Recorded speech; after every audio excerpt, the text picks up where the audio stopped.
কেমন আছেন সবাই? আশা করি সবাই ভালো আছে। আমি আপনাকে বোন অনেক ভালো আছি। আপনাকে দাদা অনেক ভালো আছি।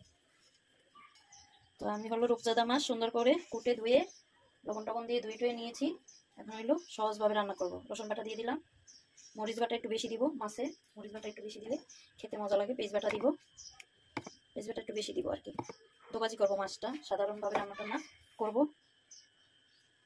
এই যে আরেকটু হলুদ দিয়ে দিলাম। তো ভালোভাবে এখন আমি হাত থেকে মেখে নিব, হাত দিয়ে মেখে নিব।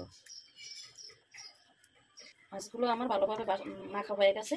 এখন 15 মিনিট পরে ফিরে আসবো। 15 মিনিট রেখে দিব এরকম মশলা মাছের মধ্যে যাতে ঢুকে যায় সেই জন্য। তো 15 মিনিট পরে আমি ফিরে আসলাম। ফ্রাই প্যান বসাই চুলায়, তেল দিয়ে দিলাম।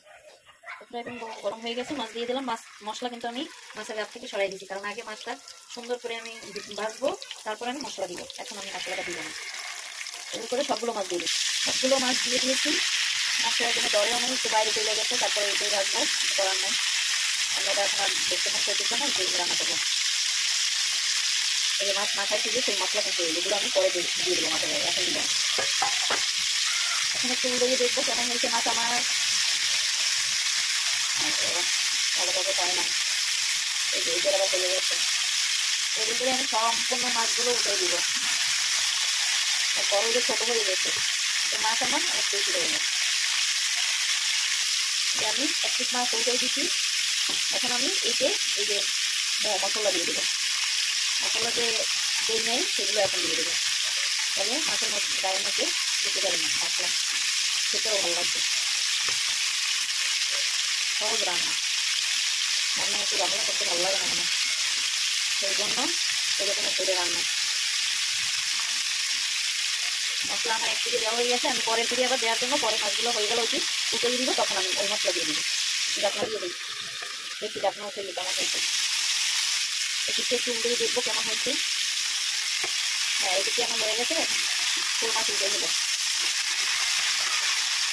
ওই উঠে দিয়েছি। আমি এদিকেও উঠে দিয়েছি, যেহেতু আমি এদিকেও এরকম একটা দিয়ে সব করে মানে মশলা মিক্সারটা দিয়ে দিব।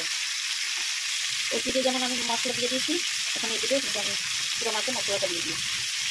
এইরকমই মাছ ভাজলে কিন্তু খেতে দারুণ লাগে। আমি কিন্তু করে এরকম রান্না করি, রান্নাও সব করে খেতেও মজা।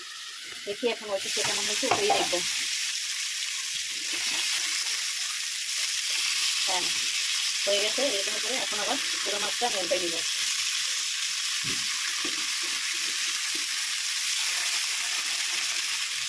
সব মাছ আমার উল্টাই দেওয়া হয়ে গেছে, মাছ প্রায় হয়েও গেছে, আর মাছের গায়ে মশলা উঠে গেছে। এটা কিন্তু খেতে মজা লাগবে, দারুণ হবে খেতে। আমি কিন্তু 2 পিঠ উল্টাই পাল্টাই ভেজে নিয়েছি, ঠিক আছে। এখন কিন্তু মাছ হয়ে গেছে, এখন আর কোনো ভাজাভাজির কিছু নাই। তো এগুলো আমার মাছ রান্না শর্ট করে, আপনারাও এরকম শর্ট করে মাছ রান্না করে খেতে পারেন, খেয়ে দেখতে পারেন। আমার কাছে ভালো লাগে, আপনাদের কাছেও ভালো লাগতে পারে। খেয়ে দেখেন কেমন হলো আমার মাছ রান্নাটা, সবাই জানাই। ধন্যবাদ সবাইকে, বাই বাই, টাটা, আল্লাহ হাফেজ।